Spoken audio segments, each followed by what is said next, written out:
David White, and I'm the painter who's done these paintings. It all began in 1964, when I was then 19 years old, and it involved actually two Italian painters and a man from Yugoslavia at that time, from Croatia, who introduced me to these two painters, in a sense. In 1964, I was working at Abbott Laboratory before I went to university, to college. And I was already interested in the painter Giorgio de Chirico, though at that time I couldn't even pronounce his name properly. And he was not that well known in the American media, in the art world here, that much. What happened was I met a janitor, and I was doing a sketch, and he said, well, there's an artist over here who's a janitor too. He's an older man, he's from Yugoslavia, and why don't you talk to him about painting? So I went to the janitor, and who was standing there by a wastebasket, and I mentioned this artist de Chirico's name, but I didn't pronounce it right.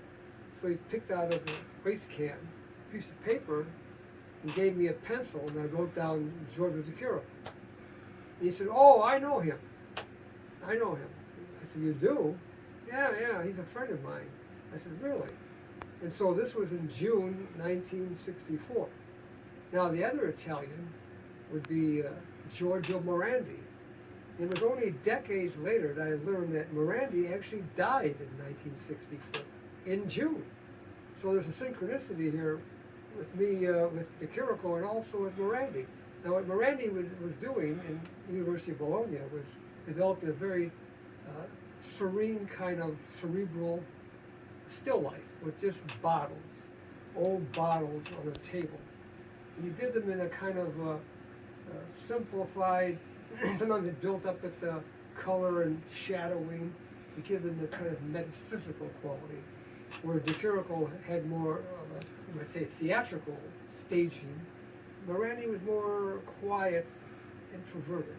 As a matter of fact, he was known as his old bachelor as Il Monaco in Italian, the monk. So this is where I began. So when I met Anton, we talked about art, and he came over to my house, and we started looking at some paintings I was starting to do. So he arranged some bottles, and this is an example of one of these bottles I used. And I took the Morandi bottle, you might say, and developed it with a certain dramatic vehicle it would become. And so this dramatic vehicle would become a whole style. And from that, other styles would come out of this style. So this is how it started. And then of course I developed these trees, etc. So it was a metaphysical expression of this lost kind of antique world. And started by really my influence by these two Italian painters. Now, not to say I didn't like other painters, like Picasso, for example, and Modigliani. I admired them also. But de Chirico was particularly interesting to me, and Morandi, and as I learned about it, particularly this metaphysical idea of objects throwing these shadows, and giving that sense of loneliness and far-off expression. And I would learn later on that de Chirico himself admired the poet, Italian poet, Giacomo Leopardi, who talked about these strange infinities, like an indefinite infinity, where the base of a structure would be hidden, and you see this towering form above, to give a sense of disquietude. And then this kind of idea evolved with Leopardi about empty windows in buildings. We call the casa passatoia, the light going through an empty building. And I developed my own painting with this kind of idea also. So I wasn't interested in just copying these artists, Morandi and de Chirico, but getting some idea of what they were talking about, which is an interior metaphysical world. there's not going to be a world of so many surrealists, which were then so enamored with the theories of Sigmund Freud. As you probably know, Freud has been largely debunked in the sciences, but evidently lives well in certain quarters. But Freudian imagery of, hidden phalluses and stuff, this stuff never interested me. I thought it was rather silly, actually. But some artists would just waste their time with this kind of idea.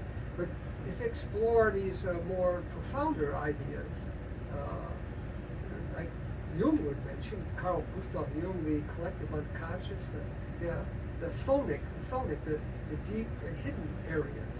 So these ideas, and then there's these notions, what inspired me. Not that I had to have a formula to do these things, but more or less they inspired me. So like you see this painting here, there's a bottle here, like a glass bottle, good word. You got this kind of forested area, these anthropomorphic trees which have a Chthonian quality, and you see this vast desert area, like a rebirth. So this is a suggestive kind of metaphysical painting that I started to develop, and brought this unique expression to it. It was something that was not going in that direction at that time.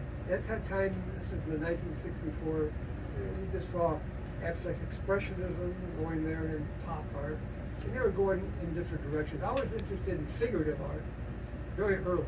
That's why I always liked Picasso and Modigliani, and Toulouse-Lautrec, as well as De Chirico and Moret. These artists, I thought, were really onto something, where I find them symbolic, expressive, that you could find a world here with these artists. Basically, this is my beginning. And so, my mentor from Yugoslavia was just a janitor, in a synchronicity that he actually met De Chirico, and he actually had a program he showed me years later with a paragraph written in Italian from De Chirico, signed and all that. And it was quite impressive that this artist that I was fascinated with since I was 17 years old, that I'd run across it as a synchronicity in a factory at Abbott, when I was working there as a young adolescent, 19 years old at the time. So this is my beginning as a painter.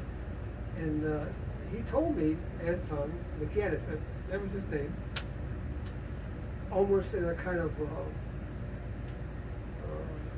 mystical kind of way, you will be a painter. That's your destiny. The destiny that we met. I mean, this is sounds, you can't make this stuff up, It sounds a bit theatrical, but that's exactly what he said. And so I thought, well, we'll see what happens here. But this is what happened. And I've been at this thing for decades. I was able to graduate from college, and then I worked on this work. I even tried out in a gallery. Luckily, I landed a government job in the town I live in Waukegan. And this government job provided the income I needed so I could work on these paintings, so I wouldn't have to starve to death. How many painters ended up in poverty? When you think of Bohemians like Cézanne, for example. But he was a Bohemian, but not really. He had a pension from his father's estate. Matter of fact, he was a rather sloppy person.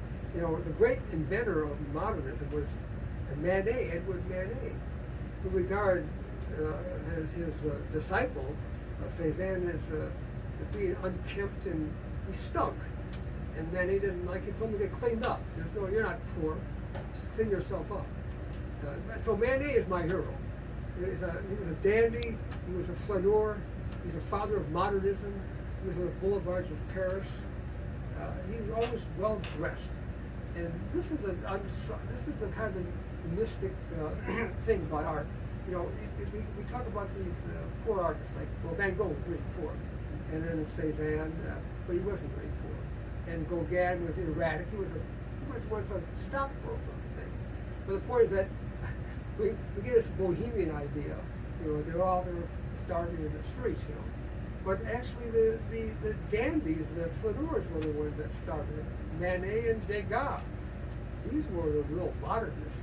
And then their offspring, you know, Monet and these others developed. With Manet, you start with that, Manet, with that color, with that influence of space that we all know about. So Manet, how he made his images. So this is where I come out of. And of course, De Chirico was at school of Paris, with Picasso and Braque, and that kind of flattening that they did. But there with De Chirico, he went to a profounder idea. He was interested by the ideas of Schopenhauer and Nietzsche. These were his lights, not Sigmund Freud, who, for all practical purposes, regarded now as basically a fraud. But these were the real geniuses, Schopenhauer, Nietzsche, and then this is what De Chirico was fascinated with, this kind of thing. And so I just bring you up to date on my own perception. So I try to get these sonic expressions. Sonic being something from the subterranean realm, something under earth, the gods and demons, you know, below us. But this is the realm of fertility, actually, in the symbolism. And there's much that can be expressed here. And so this is where I started.